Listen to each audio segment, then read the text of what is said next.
Sebelum masuk ke pembahasan alur ceritanya, Mimin ingatkan bahwa video ini mengandung spoiler, jadi pastikan kalian sudah mengikuti dan menonton episode sebelumnya.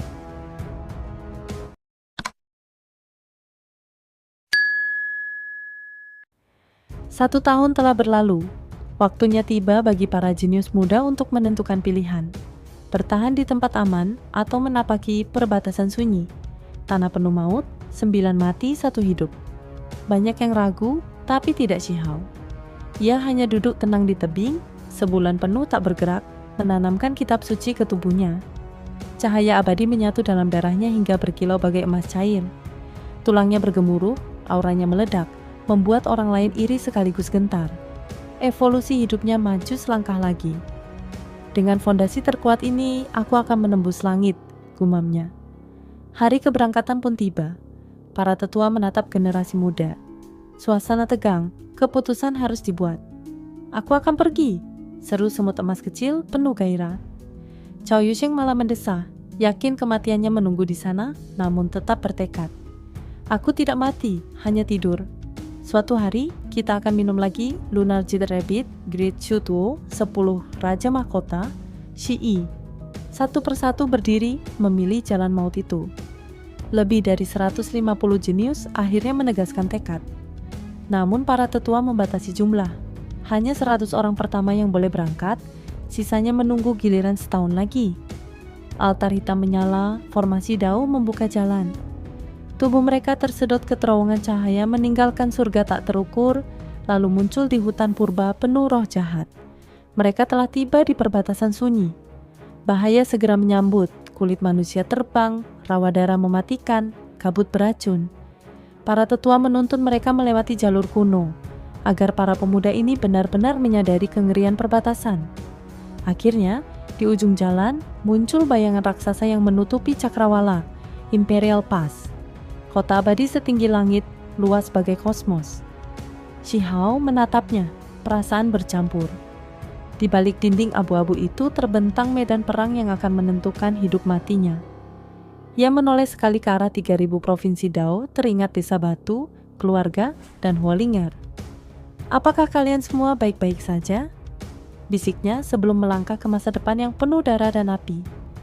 Kota Kaisar berdiri abadi di perbatasan desolat, menjulang laksana benteng para dewa. Siapapun yang menatapnya hanya merasa diri mereka sekecil debu. Dindingnya terbentang tak berujung, terbuat dari bintang-bintang yang jatuh. Formasi Dao dan simbol abadi memancarkan kekuatan tak tertandingi, seolah melindungi seluruh dunia. Di sekelilingnya, sungai bintang berputar, menambah kesan bahwa ini bukan sekadar kota, melainkan dunia itu sendiri. Batu penopangnya terbuat dari bintang. Seorang tetua berbisik, membuat semua orang terdiam kagum.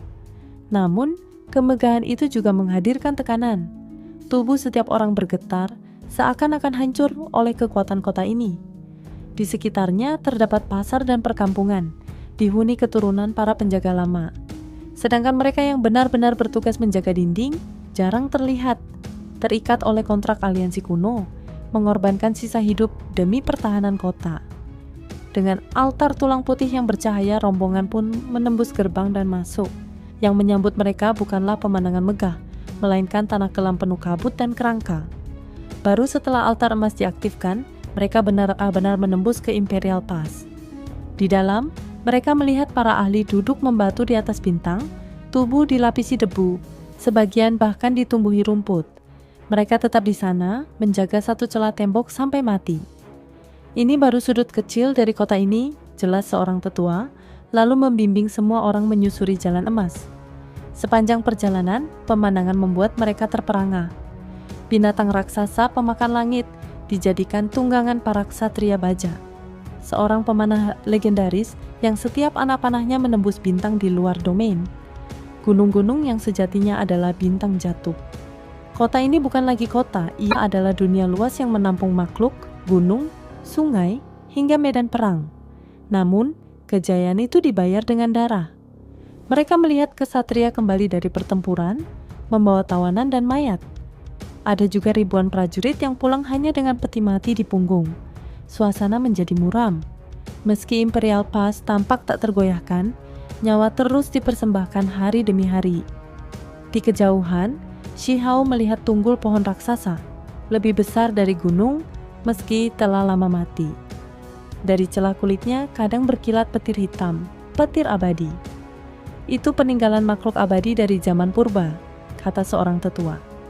Ada yang percaya pohon ini akan hidup kembali. Ada juga yang bilang ia mati karena gagal menjaga celah, atau mungkin ia adalah roh penjaga terkuat di era kuno. Shihao terdiam, menatap tunggul yang lapuk itu, hatinya terguncang oleh legenda yang terkubur di baliknya.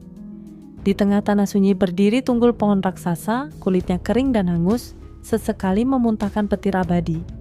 Pemandangan itu membuat Shihao tertegun. Seketika ia teringat pada Dewa Willow, sosok agung yang namanya mengguncang masa lalu. Namun, sosok itu seharusnya masih hidup, bukan sekadar batang mati. Ketika Shihao menanyakan kisahnya, para tetua mulai berbicara. Mereka menyebut legenda tentang pohon abadi yang pernah menembus medan perang terlarang 9 kali, bermandikan darah musuh, membuat para dewa asing gentar hanya dengan mendengar namanya. Sayang, meski gagah, perimbangan kekuatan tidak seimbang. Setelah Raja Abadi lain gugur, pohon ini pun akhirnya jatuh dalam perang terakhirnya. Namun, ada yang percaya ia meninggalkan benih untuk lahir kembali, menelusuri rahasia pihak asing, dan mungkin suatu hari bangkit dengan ingatan lamanya. Percakapan itu membuat para pemuda gelisah. Heroisme masa lalu selalu berujung pada kematian, namun juga menyalakan harapan. Tak lama, makhluk-makhluk hebat dari berbagai klan datang. Mereka menjemput murid generasi muda mereka dengan hormat, bahkan membunyikan lonceng raksasa untuk menyambut bakat surgawi.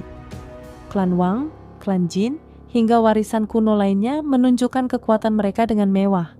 Kereta perang ditarik binatang suci, ahli besar turun dari gerbang spasial, semua membuat langit bergemuruh. Namun, di tengah hiruk pikuk penyambutan itu, Shihao, Qin Taoinhao, dan Cao Yusheng berdiri sendirian. Tidak ada klan yang datang menjemput mereka. Tawa dingin terdengar. Seorang tetua Wang mengejek mereka sebagai sisa-sisa Stone Clan, darah dari orang berdosa. Ketegangan pun mulai memanas. Di Imperial Pass, desas-desus bahwa klan batu adalah keturunan pendosa kembali mencuat. Qin Hao marah, menolak tuduhan itu, namun orang-orang dari keluarga Wang dan pendukung Ning Chuan terus mencibir, mengungkit kesalahan leluhur. Shihao menghentikan adiknya, membalas dingin bahwa para pendosa sendiri tidak pantas menuduh orang lain. Bahkan Shi Yi ikut menegaskan. Wang Changhe murka, tapi tak berani bertindak gegabah di dalam kota kaisar. Meski demikian, suara-suara lain bermunculan, mendesak agar garis keturunan klan batu dianggap noda yang harus dihapus.